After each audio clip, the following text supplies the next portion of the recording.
अस्सलाम वालेकुम, नमस्ते, सत श्री अकाल, welcome to our new vlog. और ये ईद के व्लॉग का सेकंड पार्ट है गाइज। जीजू ट्रैक्टर की राइड लेकर आ चुके थे और अब तैयारी थी इनके घर वापस जाने की। बट अनम ने डिमांड कर दी थी कि मुझे खजूर खानी है, तो सारे बच्चे और अल्तमश खजूर तोड़ने के लिए निकल गए थे। और बाजी पूछ रही थी कि व्लॉग कब आएगा, तो मैंने कहा था ये कल परसों आएगा। बट जिस दिन ईद थी गाइस उसी दिन से हाशिम की बड़ी तबीयत खराब थी, वो कुछ खा पी नहीं रहा था और अभी भी उसकी तबीयत ठीक नहीं है।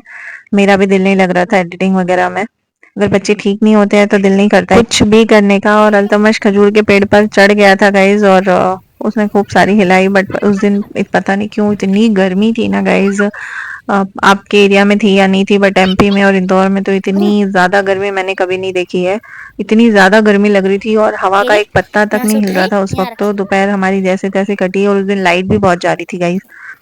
तो अल्तमश ने ऊपर मतलब चढ़कर उसने खजूर को हिला दिया और ये सारे बच्चे खजूर कलेक्ट कर रहे थे ताकि अनम को दे सके। और लेकर तो इतनी बड़ी बकेट गए थे गाइस, पर इतनी सी ये खजूर लेकर वापस आए ये लोग। और ये देखिए इन्नू दो खजूर लेकर ही बड़ी खुश हो रही है और उसने भी कलेक्ट करने की कोशिश की। और यहाँ पर बाजी की थोड़ी तबीयत खराब हो गई थी, तो गर्मी बहुत थी और ऊपर से वो मुंह उनका ठीक करने के लिए उन्होंने सुपारी के 2 दाने ले लिए थे, तो बाजी के हलक में जो है वो अटक गए थे।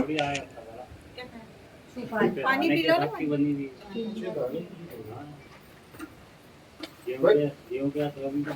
बट इतनी स्लो प्रोसेस रहती है कि एक तगारी डालो ना तो कम आधे घंटे। जब भी तो आत्महत्या कर लेता किसान। बोले कौन खड़ा है मर जाओ। जो होगा देखा तगारी डालो सारा काम करके आना जब ऐसा चार्जर ये इसको लेके आए हैं ट्रैक्टर की क्या।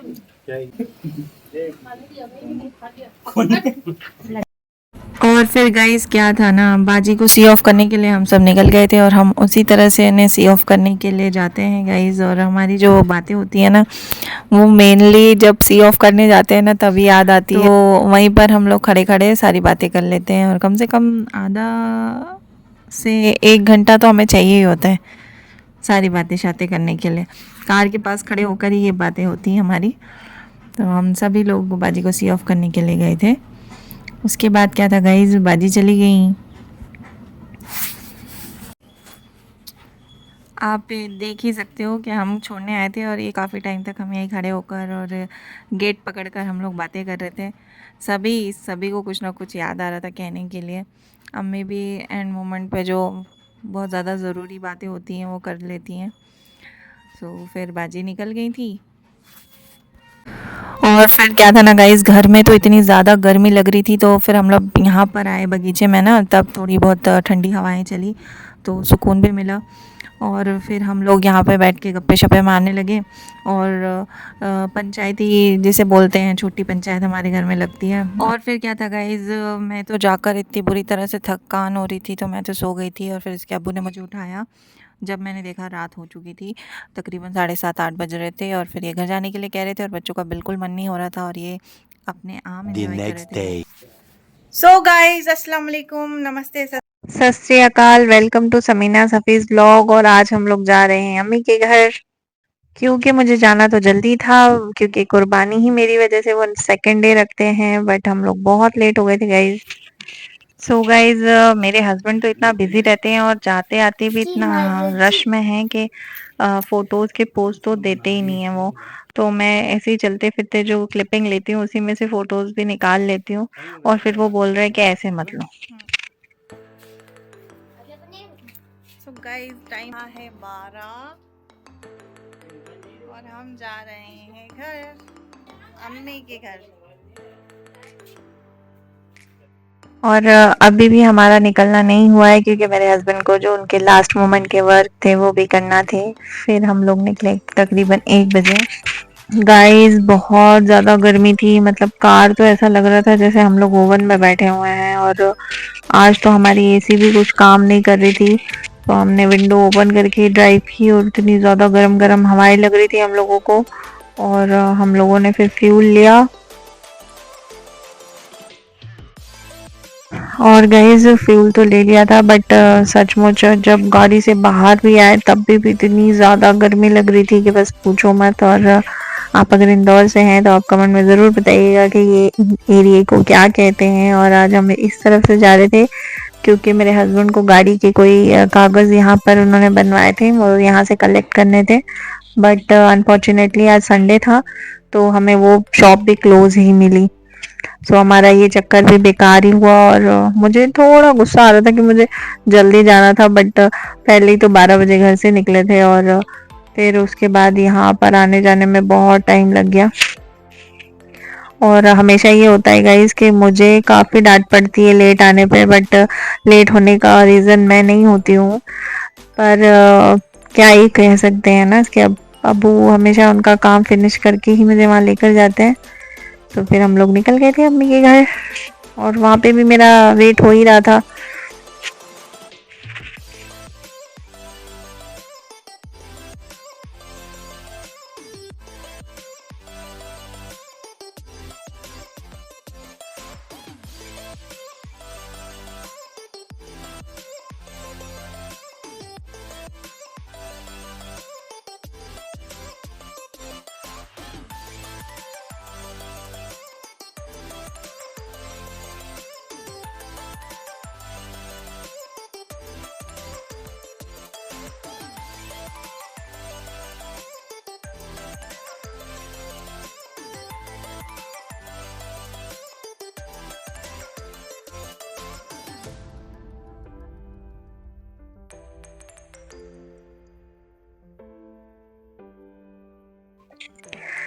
और फिर क्या था ना गाइस, मैं पहुंची और सब वेट ही कर रहे थे। और रास्ता देखते देखते वो लोगों को भूख लगी तो कुछ लोगों ने तो खाना खा भी लिया था क्योंकि हम काफी लेट हो गए थे। फिर मैं अपने भाभीयों से ईद मिली, मम्मी से मिली, भाइयों से मिली।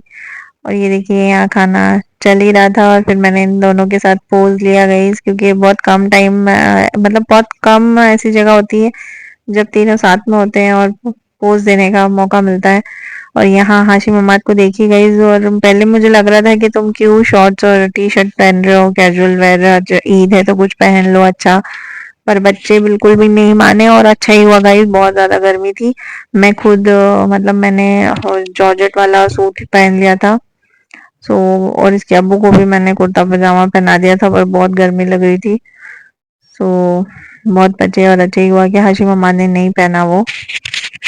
It's better to wear comfort than stylish. तो मैं तो काफी पछताई है पहनकर, कॉटन का कुछ टी शर्ट वगैरह ही पहनाना था। और फिर क्या था गाइज, हम सब यहाँ पे इकट्ठा हुए तो यहाँ की भी मस्तियाँ शुरू हो गई, जैसे कल मेरे हस्बैंड और उनके भाई बहनों की शुरू थी। तो यहाँ पर हम लोग भाई की टांग खींच रहे थे।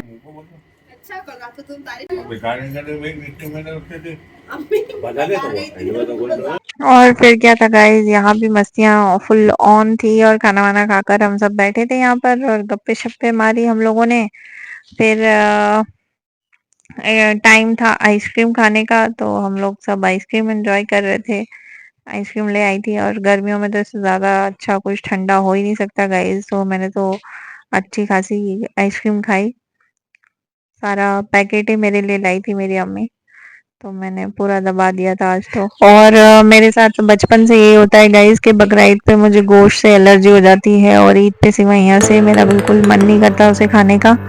और हाशिम ने भी खाना बिल्कुल भी नहीं खाया था तो उसे भी ये आइसक्रीम वगैरह बहुत बढ़िया लगी तो हम सब ने बड़ी शौक से खाई। और फिर उसके बाद टाइम था रेस्ट करने का तो इसके अब्बू सो गए थे और हम लोगों को जाना था गोश्त रिश्तेदारों में बांटने के लिए, क्योंकि गरीबों का हिस्सा तो हमें बांट चुकी थी यहीं आसपास।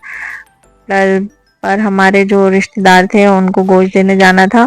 तो इसके अब्बू है ना सो गए थे तो मैं चुपके से निकल गई। मैंने कहा भाई चलो मैं भी चलती हूँ, बहुत दिन हो गए मैं गई नहीं हूँ मैं और खाला से भी नहीं मिली हूँ तो इसी बहाने मिलना हो जाएगा। तो मैं निकल गई थी और इमरान भाई, आलिया भाभी और बच्चे वहीं रुके हुए थे।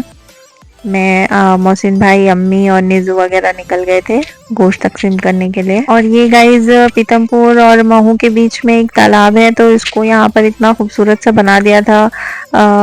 अच्छा व्यू पॉइंट बना दिया इन्होंने, यहाँ पे चिल करो, यहाँ रेस्टोरेंट है आप बैठो और ये तालाब का नज़ारा लो। और भाई बता रहा था कि वो जो सामने कॉलोनी कटी है ना वहाँ से तो व्यू औसम आता है। तो भाई कॉलोनी ऑर्गेनाइजर ही है तो उसको पता होगा क्योंकि वो ज़्यादा आता रहता है, बट मैं नहीं गई कभी।